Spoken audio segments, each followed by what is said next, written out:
Violence against women is in the spotlight following some horrific incidents. Well, last night, President Jacob Zuma called for more action. Well, let's get some response now to his speech and other stories that have been making headlines this morning. Joining me now is Nkululeko Khumalo from POWA, People Opposing Women Abuse. A very good morning to you, Nkululeko. Thanks for joining us.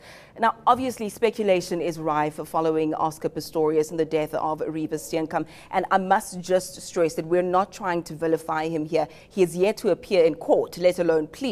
And police investigators are at the scene at the moment trying to gather evidence as to what happened there.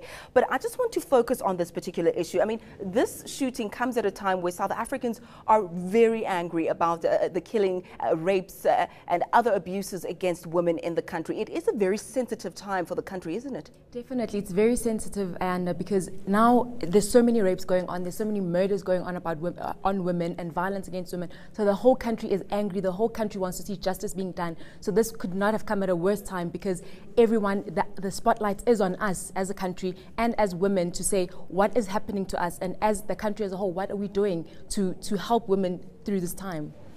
We've heard reports that neighbours said they heard shouting in the complex beforehand and screams, etc. We know that police also have stressed the point that there were reports of a domestic nature from Pistorius' home in previous occasions. But I just also want to bring to the forefront that we're not trying him in the media and everybody's innocent until proven guilty.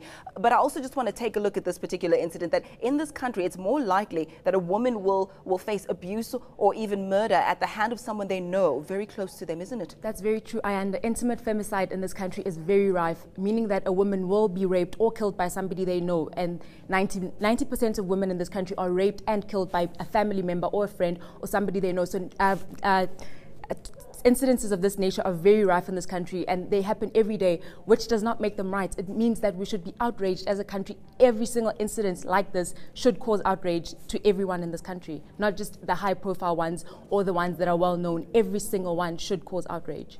I just also want to focus on the State of the Nation address now. President Jacob Zuma expressing his outrage. I want to quote him. He says, which means it's a disgrace. He says, it's ubulwane, it's inhumane. He used very strong words against the scourge of rape and abuse against women and children in the country and the elderly. Are you happy with that response from the president? It's a very accurate response, because the nature of the perpetrator is becoming very violent. It's becoming very brutal. It's becoming very inhumane. So they're progressing. The abuse is progressive. It's becoming more violent, more aggressive, and it's very, very animalistic and very inhumane. But what's even more shocking is that it's not new. It's been highlighted by Anine Boyson's incident, exactly. But it's nothing new in this country. It's nothing new in this country. I think when we look at the India incidents and you see the outrage that happened in India, and in South Africa a woman is raped every 4 minutes. If that outrage happened every 4 minutes, I think would be at a different place as a country. But we only get outraged when it's a high-profile case, when it's in the media, when it's in the news, when every single case that happens should be an outrage, should cause us to reflect as a country, should cause us to want to do something more, not just when it's high-profile and when it's in the spotlight. You were at the 1 Billion Rising initiative yesterday. Tell us a bit about how that went, and do you think such initiatives are enough to turn the scourge around in the country? The initiative went very well. There was a very good attendance, and people were all there trying to bring attention, to say, look at what is happening to our women in this country, our women, our children.